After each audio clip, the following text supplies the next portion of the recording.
transfer proof and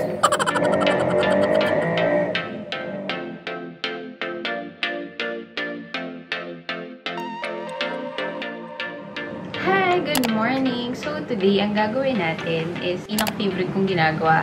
Yung first impression, wear test, and review. Pero this time, hindi tayo mag-first impression and review ng foundation. Masyadong maingay sa background. Mag-focus na lang kayo sa aking voice.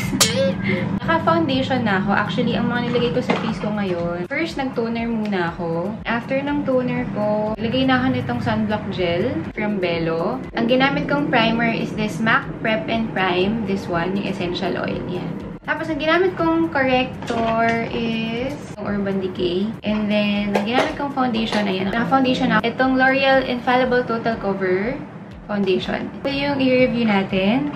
Itong Wonder 2. Yung Wonder Brow One Step Brow Gel. So, medyo paus ako. Yung boses ko, medyo sumasabi. Ayan.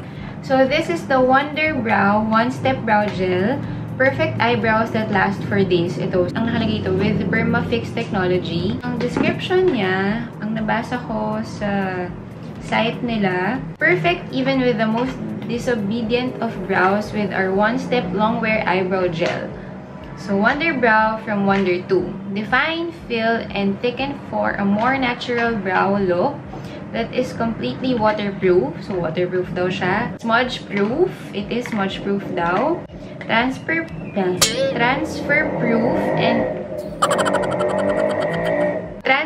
proof and lasts up to 3 days. O, diba? It lasts up to 3 days daw. So, easily brush on the natural-looking gel infused with hair-like fibers to fill and sculpt. Yan. Ito yung itsura ng box. Ayan siya. Na-swatch ko pa lang siya pero hindi ko pa siya na-try sa brows ko. In-order ko siya sa website nila. Ilalagay ko na lang yung site nila sa description box below. Pero ito is binili ko siya. Hindi siya sponsored, guys. So, this is around 1,600 pesos. Ito siya. By the way, ang shade pala na kinuha ko is blonde. Actually, hindi ko alam kung too light ba siya sa akin or sakto lang. Pero, marami naman akong friends na nagsasabi na gumamit nito na sakto daw yung blonde sa kanila. Which is, same din naman kami ng mga hair color. So, tignan natin. And then, meron siyang spoolie na kasama. Yung itsura ng spoolie niya is disposable spoolie. So, I'm not sure kung magtatagal ito sa inyo. Meron siyang paper sa loob. Ito yung step-by-step. Nakalagay dito step 1, getting started. It should be applied to a clean, dry eyebrow. So, prep brow area with an oil-free cleanser prior to application. So, I'm not sure. Kasi ako, naka-foundation na ako pag naglalagay ako ng brow. And step 2, shaping and filling in the brow. So, start by using Wonder Brow to fill in the sparse spots with short, feathery strokes. Apply in the direction of hair growth.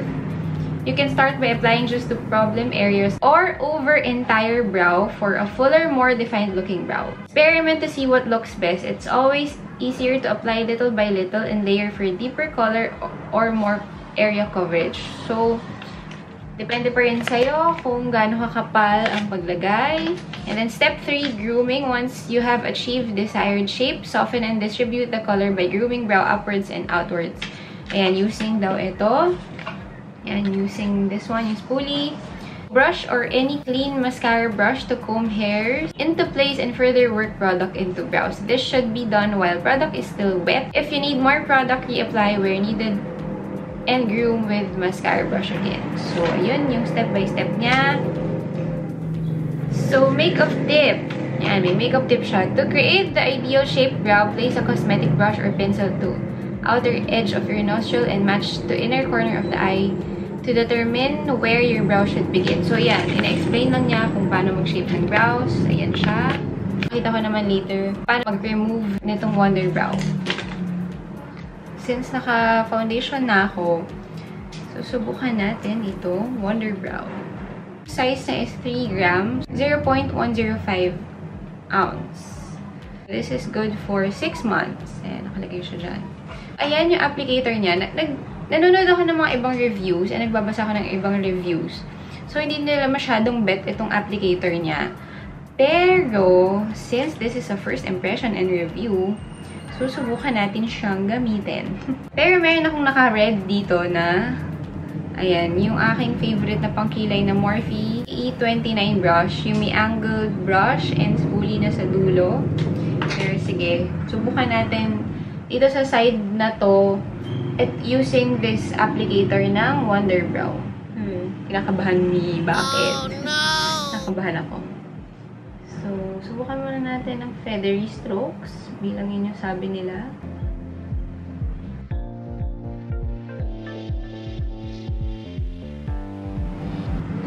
Ayan. So, in fairness naman, ayan, if you can see, nafe-fill naman niya yung oops. Sabi ng mga kakilala ko na nag-try na nito, kaya perfect daw yung blonde kasi nagdo-dark pa daw siya once natuyo yung product. So, we'll see later.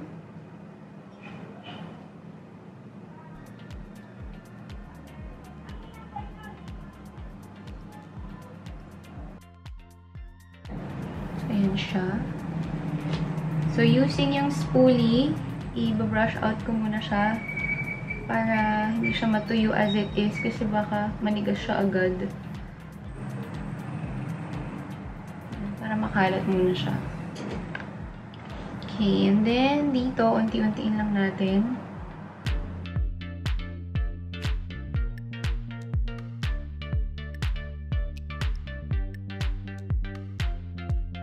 Don't worry naman kung hindi siya pantay. Magagawan pa siya ng paraan with a concealer. Spoolie ulit. Yan. Very, very light lang yung nilagay ko dito. Ayan yung isang pag-apply. Ganyan na siya.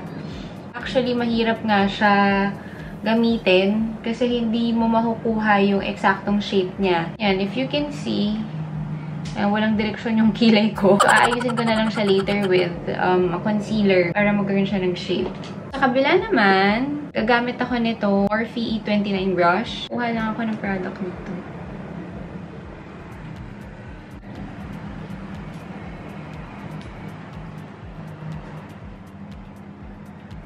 So, susubukan kong gawin kung paano ko usually nag-brow. So, usually kasi, nag-outline muna ako.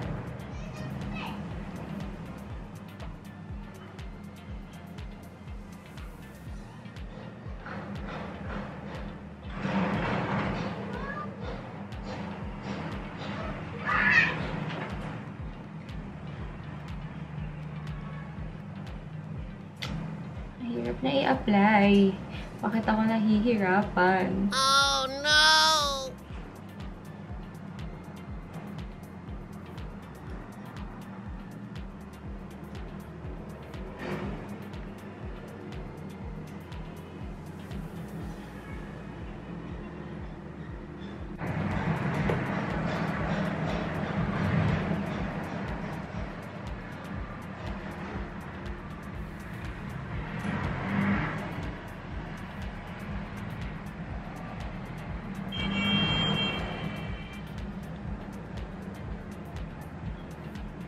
Kita niyo yung difference. Ito yung gumamit ako na itong angled brush. Tapos ito yung ginamit ko yung applicator ng mismong Wonder Brow. So if you can see, mas defined pag gumamit ka na ng angled brush kaysa yung gagamitin mo yung applicator ng mismong Wonder Brow.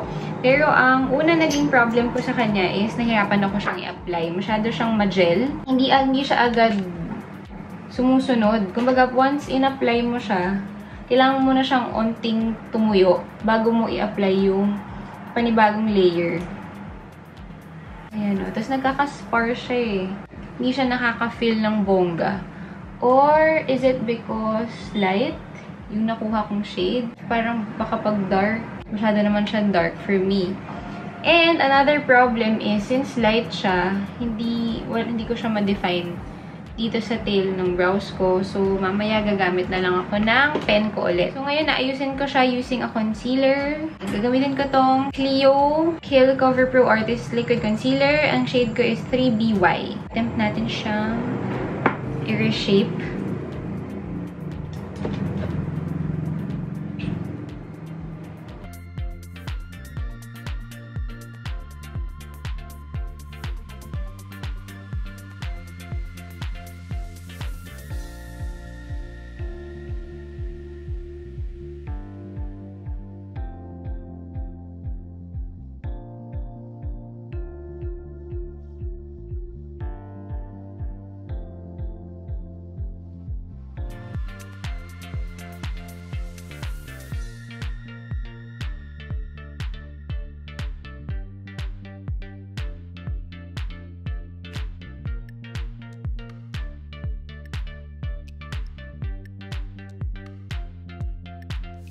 So, ayan na siya, guys. Pag na-reshape na siya.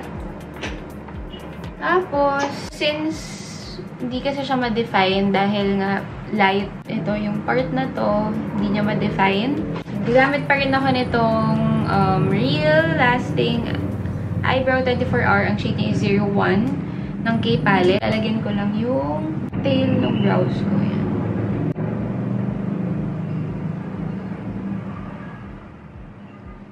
Bakit?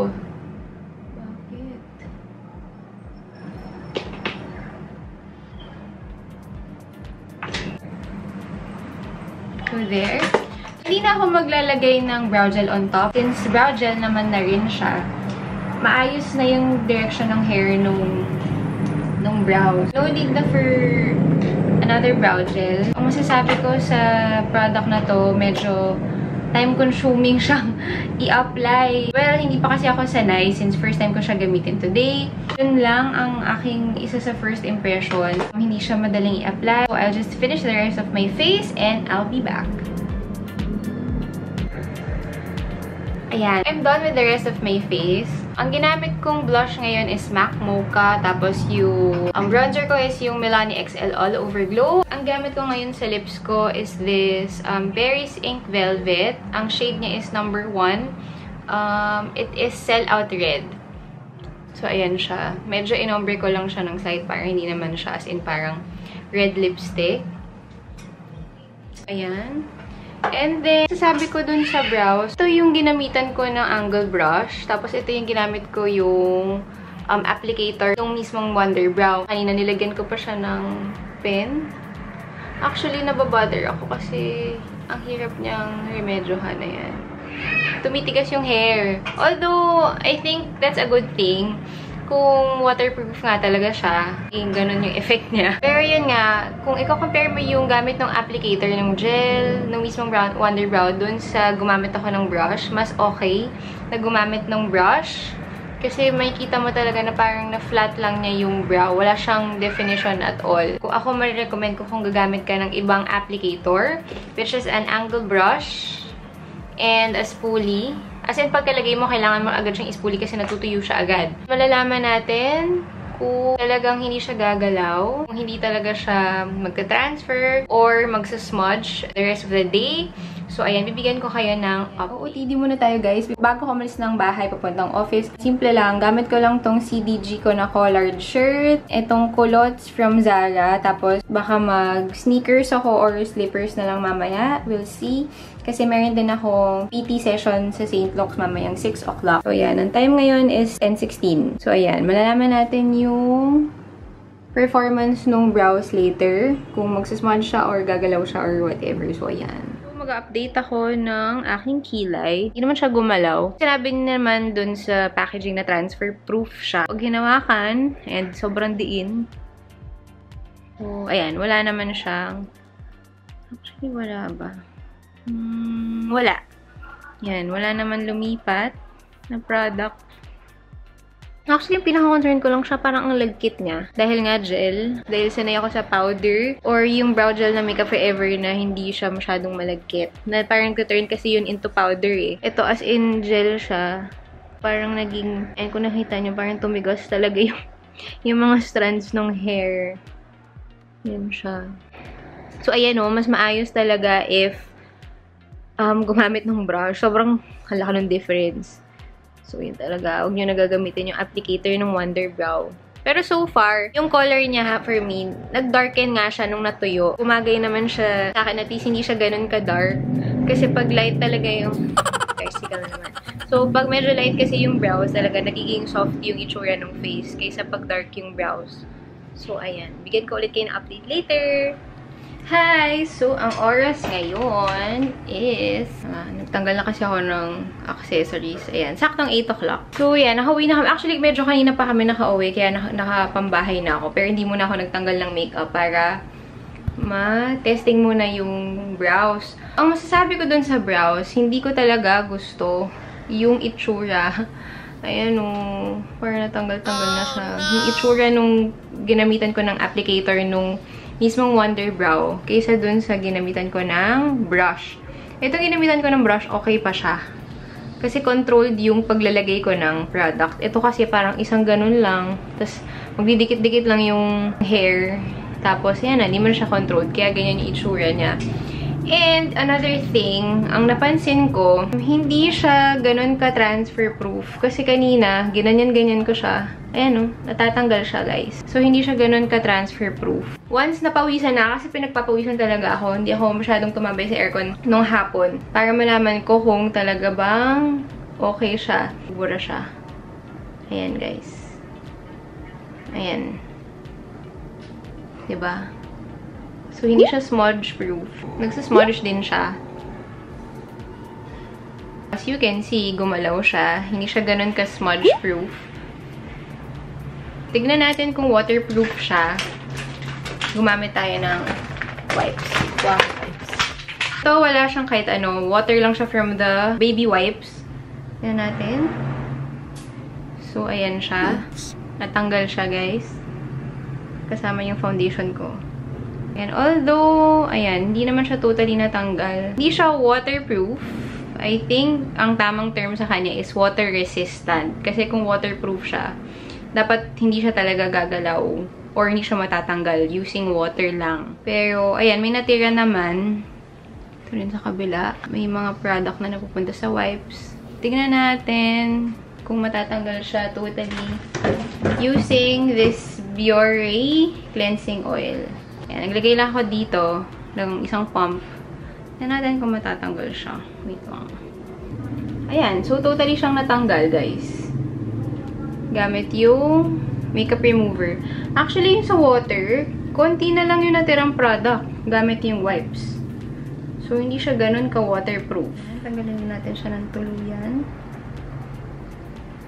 Pabilis siyang natanggal using the cleansing oil. So, tanggalin ko lang yung makeup ko sa buong mukha ko and then balikan ko kayo, guys. Kasi medyo weird, diba? Tanggal-tanggal dito. Tapos, ayan, balikan ko kayo for the review ng makeup. Tinanggal ko na siya lahat. So, ang masasabi ko dun sa product, medyo expensive siya. Ang price na kasi is 1,600. Pero, for the size niya, sulit naman siya. Kasi malaki siya eh. Ang nako-compare ko kasi siya dun sa product na meron ako is yung Makeup Forever Aqua Brow, which is also 1,600. Although maliit lang siya. Sa dami naman ng products, masulit yung Wonder Brow. But, for me, since na nagamit ko na siya pareho, mas pipiliin ko pa rin yung Aqua Brow ng Makeup Forever. Kasi yung Aqua Brow ng Makeup Forever, based on my experience, talagang hindi siya nagsasmudge. Pag natutuyo kasi siya, parang medyo powder yung finish niya. Hindi siya malagkit. Compared dun sa... papawisan ako. Compared dun sa Wonder Brow, ang lagkit niya. As in, parang alam mo na may product sa kilay mo. Kasi nga, parang sobrang niyang sticky. As in, gel na gel siya. If you are going to use the applicator, make sure na dahan-dahan nyo siya ilalagay. As in, huwag ganun. Kasi hindi ko talaga nagustuhan yung apply using the applicator. Mas gusto ko yung itsura niya nung gumamit ako nung angle brush ko for my brows, yung Morphe. If mahilig ka sa mga ganon type of mga pangkilay, yung medyo sticky, para sumama na agad yung hair ng brows mo, okay siya. Kasi hindi mo na kailangan mag-brow gel on top. Pero kung ikaw yung tipo na hindi mahilig sa mga ma-gel, pangkilay like me, kasi since sanay ako sa powder, tapos ang ginagamit ko na almost the same sa Wonder Brow is yung Aqua Brow nga ng Makeup Forever. Mas gusto ko pa rin yun, kasi nga, since powder yung finish niya, tapos nilalagyan ko pa siya ng brow gel on top, yun lang siya. Kumbaga, as yung magagawa na nung isang product, dodoble pa dun sa isang product. Pero, yung performance naman niya, I can say na hindi ko siya masyadong nabetan. Although, yung blonde na shade nung Wonder Brow na nakuha ko, nagda-darken pa siya. Kahit ganito yung color ng hair ko, okay pa siya for me. Although, for me, ang concern ko lang doon, pag ganun ka-light, hindi mo siya malalagyan ng on-fleek na brows, yung sa tail ng brows. Nagdagdag pa ako kanina using the K palette na pen. Pero, I think kung gagamit ako ng darker shade, mas okay siya. Kung gusto ko ng ganun na effect. Medyo mahirap din siya i-ombre effect kasi nga medyo sticky siya, diba? So, kailangan mo lang siya talaga i-blend. As in, ng sobrang effort para maging ombre siya. So, yun lang ang masasabi ko sa Wonder Brow. Sana nagustuhan nyo tong review ko. Actually, first time kong mag-review ng pangkilay. If you want me to do more ng ganitong video, ng mga pangkilay-kilay na bother kayo dito. Yan yung ilaw ko, guys. Ayan siya. If you want me to do more of ganitong video, lang mga pangkilay, ganyan, please let me know sa comment section down below kung ano pa yung mga products na gusto nyong itry ko na pangkilay and mga other pang products gusto nyo na gawin ko as for first impression, wear test, and review. So that's it for my first impression, wear test, and review ng Wonder Brow Gel. Thank you so much for watching. Good night. Bye!